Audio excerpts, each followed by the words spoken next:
Hi everyone, it's Alona from Gould Genealogy again, and I have another show and tell for you. So let's get into it. My first one, The Historical Guide to New South Wales by Philip Simpson. This is a labour of love. This is over 30 years in the making, and it's finally been produced. It is an amazing work. It basically is part gazetteer, part history, but it's not narrative history in the normal sense. So he covers, he lists over 9,700, I'm going to get this right, cities, towns, villages, hamlets and localities outside of Sydney, including those that are extant or defunct. So it's a massive compilation. Not only that, he's not only just listed them in sort of gazetteer alphabetical style, they also list details of the architects, the engineers and the builders who designed many of the buildings in those towns. He also lists the natural disasters, the accidents and the epidemics, and like floods, fires and plagues that went through the towns as well, and the dates. Major buildings, post offices, schools, churches, all of those things, when they were built, they are mentioned as well. So this is an amazing guide. Anyone who's interested in New South Wales history, libraries and so on, they should have this on their shelf. Okay, so that's my first one. The next one is another big book as well. Okay, just hold that one up. The Coromandelians, the South Australian pioneers of the Coromandel. So the Coromandel was an early pioneer ship to South Australia. It left England in September 1836 and arrived in January 1837, so really early. Some interesting things about the Coromandel. It had 156 people on board when it left. 2 children died on the way, and 3 were born on the way.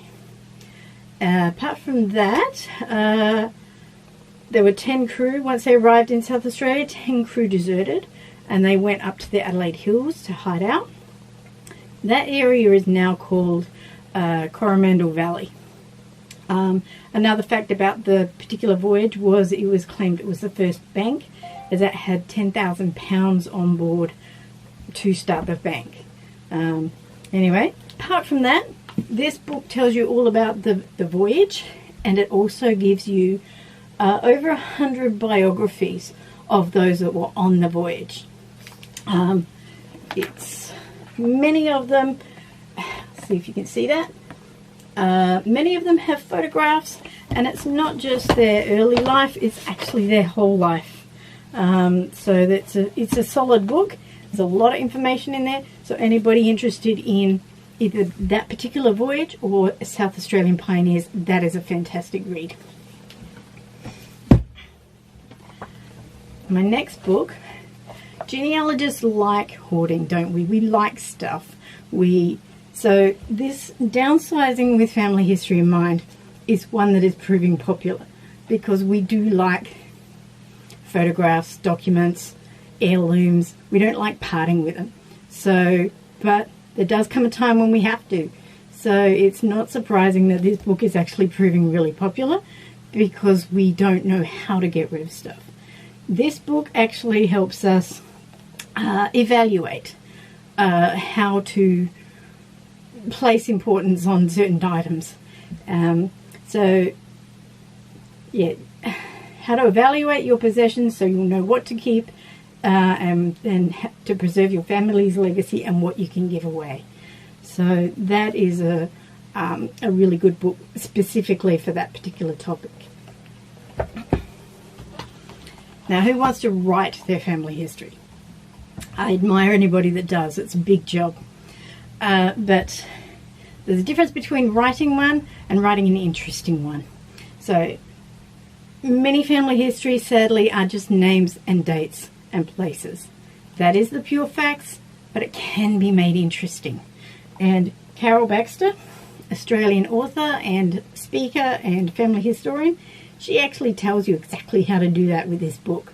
So add in some extra history around it, add in some more descriptive words, and suddenly you've got more of an interesting history than just the names and dates.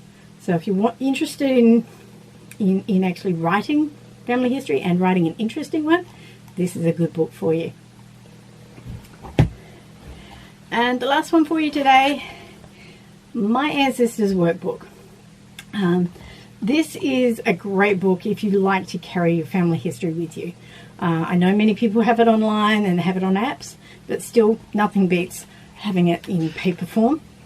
So there's two parts to this book. Primary part is, I'll see if you can see that. This is a family group sheet, effectively, and it's a large one. So it's a double page spread for each family, but it links in with the beginning part of a pedigree chart. See if you can see that one.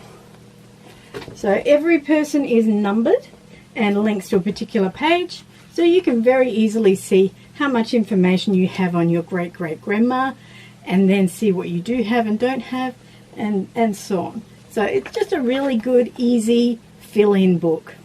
So that's all I have for you today. Thank you for watching, and if you are watching this on YouTube, please subscribe and stay tuned for another one. Bye!